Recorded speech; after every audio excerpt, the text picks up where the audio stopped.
Salve, selamat pagi teman-teman. Pada hari ini kita telah masuk di bab 2 dan kita akan mempelajari tentang kemampuan dan keterbatasanku. Untuk itu, sebelum kita memulai pembelajaran kita, marilah kita bersatu di dalam doa pembuka. In the name of the Father, and of the Son, and of the Holy Spirit. Amen. Hail Mary, full of grace, the Lord is with thee. Blessed art thou among women, and blessed is the fruit of thy womb, Jesus. Holy Mary, Mother of God, pray for us sinners, now and at the hour of our death. Amen. In the name of the Father, and of the Son, and of the Holy Spirit. Amen. Teman-teman, materi kita pada hari ini yaitu poin A, aku memiliki kemampuan.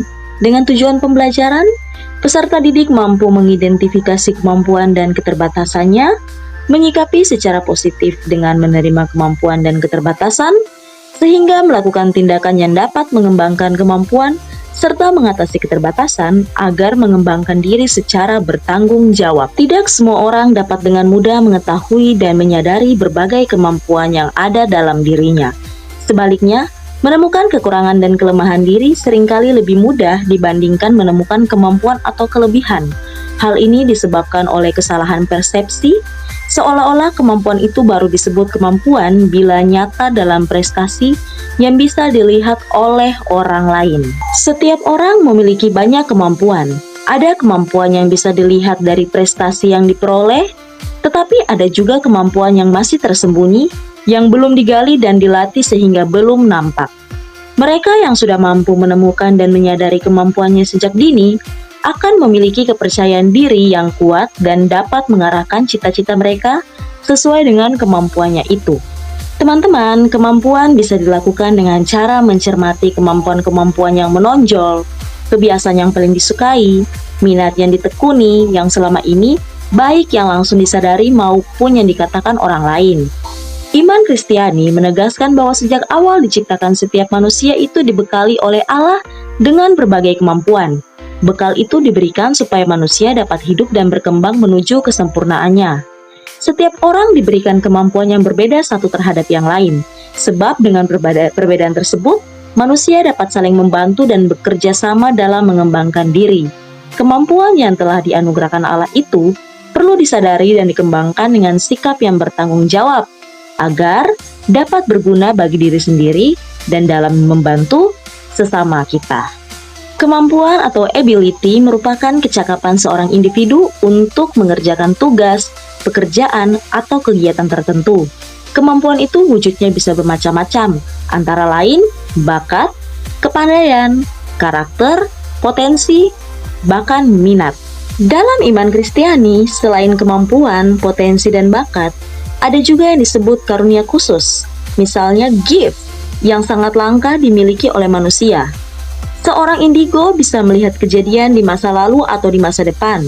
Orang yang bisa melihat dan berkomunikasi dengan makhluk-makhluk gaib. Dalam kitab suci juga disebutkan tentang beberapa karunia Roh Kudus. Misalnya, karunia untuk berbahasa roh, karunia untuk menafsirkan bahasa roh. Karunia-karunia tersebut merupakan anugerah istimewa yang diberikan Allah pada orang-orang tertentu. Adapun sikap-sikap yang perlu dimiliki atas kemampuan diri, yaitu rendah hati, bersyukur, tekun, disiplin, dan punya tekad yang kuat, mengamalkan kemampuan, dan tidak melupakan Tuhan. Faktor-faktor yang dapat menghambat upaya mengembangkan kemampuan ialah sikap, yaitu malas, tidak mau bertanya pada orang lain, dan tidak mau mencoba. Yang berikut adalah sarana dan prasarana yang tidak mendukung, misalnya seperti tidak ada biaya, kurangnya dukungan dari orang tua, dan juga kurangnya dukungan dari teman. Teman-teman, ada pun juga cara mengembangkan kemampuan melalui 5E. Yang pertama, exposure, yang kedua, education, dan yang ketiga, environment. Dan yang keempat, experience, dan yang kelima, evaluation.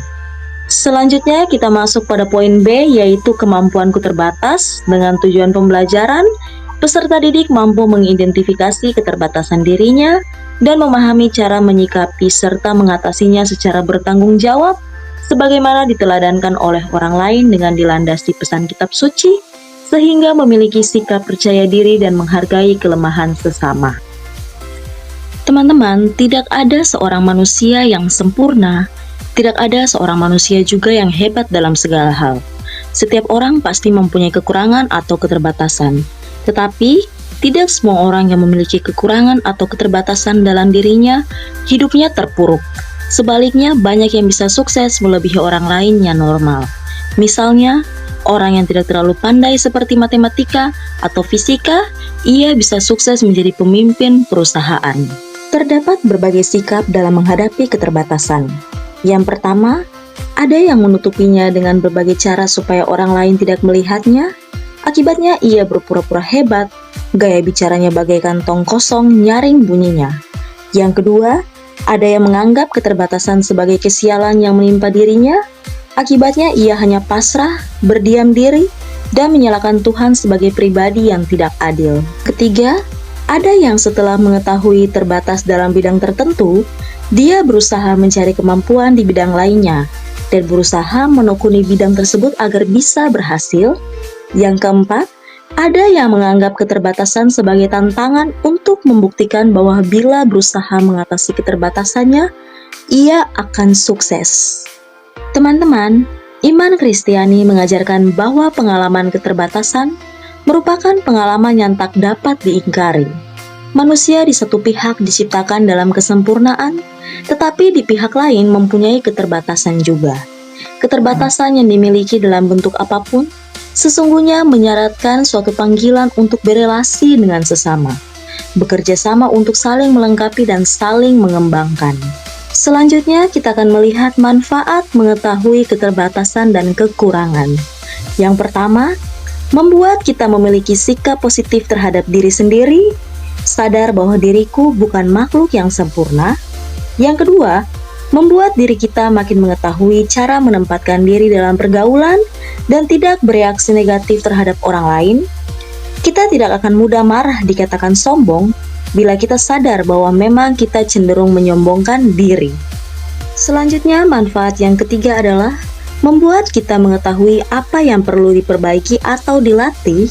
Kalau kita pemalu, justru jangan menjauh dari orang lain, melainkan harus aktif bergaul dan mendekati orang lain. Yang keempat, membuat kita berusaha berfokus pada kekuatan yang dimiliki.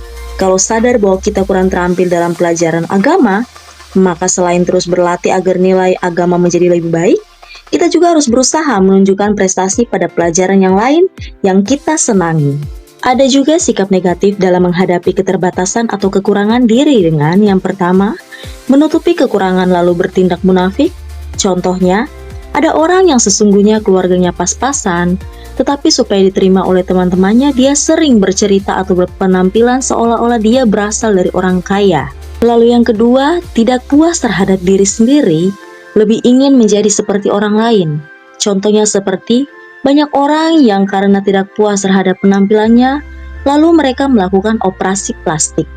Yang berikutnya, minder dan mengurung diri karena merasa diri paling hina, paling sial di dunia ini. Lalu ada pun menyalahkan Tuhan dan menganggap Tuhan tidak adil. Kalau tadi kita sudah melihat sikap negatif, sekarang kita akan melihat sikap positif yang perlu dikembangkan dalam menghadapi keterbatasan. Yang pertama, memberikan perhatian secara khusus pada kelemahan untuk diwaspadai sehingga tidak menyakiti atau merugikan orang lain. Contoh, kalau kita tahu bahwa kita usil, kita harus berlatih menahan diri agar kita tidak usil, sehingga tidak ada teman yang marah akibat kebiasaan kita. Yang kedua, menjadikan kelemahan sebagai kekuatan. Contoh, kalau kita merasa orang kurang mampu secara ekonomi, maka kita harus berusaha belajar sebaik mungkin sehingga bisa mendapatkan beasiswa sehingga meringankan beban orang tua. Mari teman-teman boleh membaca bacaan kitab suci dari kitab Yeremia pasal 1 ayat 4 sampai dengan 8. Demikian materi singkat yang sudah Miss jelaskan. Sekarang Miss akan memberikan teman-teman penugasan untuk boleh dikerjakan. Soal yang pertama, apa keterbatasan Yeremia menurut kutipan teks kitab suci tersebut? Yang kedua, apa yang dilakukan Tuhan terhadap Yeremia? Dan yang ketiga, apa pesan yang dapat kalian petik dari sikap Yesaya terkait dengan usaha kalian dalam mengembangkan kemampuan dan mengatasi keterbatasan? Baik teman-teman, sekian pembelajaran kita pada hari ini. Miss harap pembelajaran kali ini boleh teman-teman pahami, teman-teman mengerti, dan teman-teman terapkan dalam diri teman-teman. Mari Miss ajak teman-teman untuk kita berdoa untuk penutup. Kita bersatu di dalam doa. In the name of the Father, and of the Son, and of the Holy Spirit. Amen. Glory be to the Father, and to the Son, and to the Holy Spirit, as it was in the beginning, is now, and ever shall be, world without end. Amen. In the name of the Father, and of the Son, and of the Holy Spirit. Amen. Terima kasih dan selamat pagi. Sampai ketemu di video pembelajaran berikutnya. Bye-bye.